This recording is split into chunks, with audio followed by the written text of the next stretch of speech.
In this video, we're going to go through a two-tailed test of the normal distribution, hypothesis testing.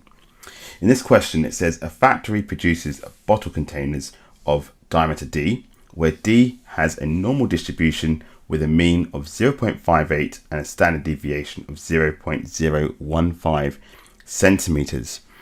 The machine is refurbished, and after the refurbishment, a random sample of 50 bottle containers are sampled to see if the mean diameter of the bottle containers has changed from 0.58 centimeters. The observed value of the mean was 0.587 for the 50 containers sampled. Carry out a significance test at the 1% level, stating your hypotheses clearly. So what we do first is we write down what our null hypothesis is. So our null hypothesis H0 is going to be mu remains the same, which is 0.58. But the alternative hypothesis says that the mean value may have increased or it may have decreased. We don't know. So we say that the alternative hypothesis is that mu is not equal to 0.58. And alpha, which is our level of significance, must be halved because it's a two-tailed test. So we half 1%, which will give me 0.005. And we must write here it's a two-tail test. So if we draw a normal diagram here, this is Z here, this is 5Z, this is 0. We're saying that the probabilities here is 0.005 and this is going to be 0.005. So we need to find the corresponding Z values that correspond to these, and we can do that again by using our inverse normal on our calculator. So you press menu, option 7, option 3. Now we write down the area is 0.005, standard deviation 1, mean of 0, and that will give me, I'm going to round this to 4 decimal places, which is minus 2.5758. So I get minus 2.5758, and this is the positive version on the right hand side, will be 2.5758. Now I'm going to use the Z formula. So Z is D bar minus the mean we have is 0.58 over the standard deviation 0.015 divided by the square root of n. So in our case it's 50.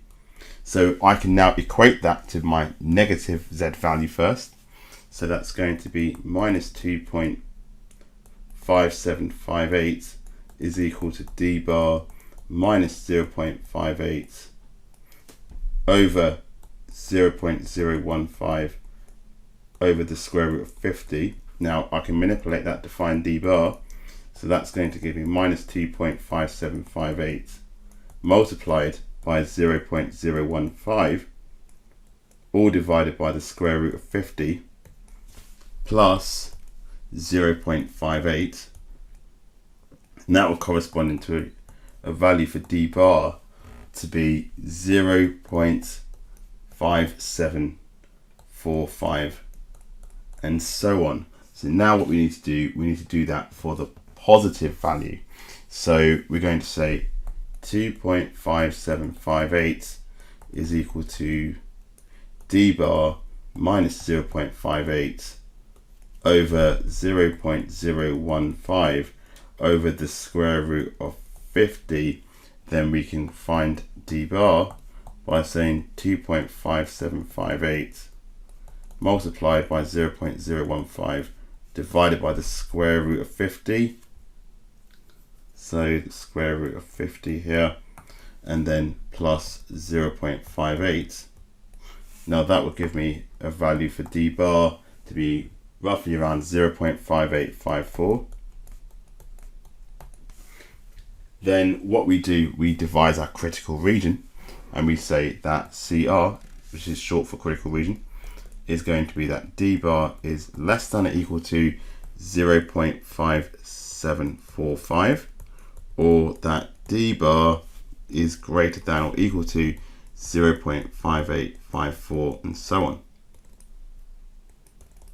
So what this is saying is, if we find the observed value is within this range, we're going to reject the null hypothesis. If it's not within this range, we do not reject the null hypothesis. So we know that the observed value of d bar in the question, if we go back to it, was, they told us 0.587.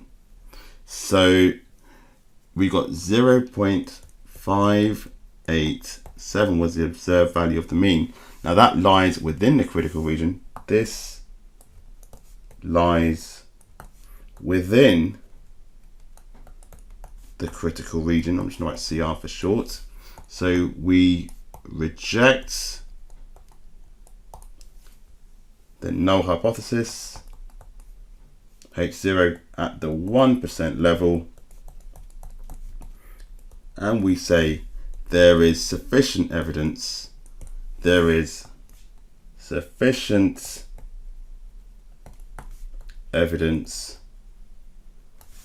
that the mean has changed, that the mean has changed. And that's it.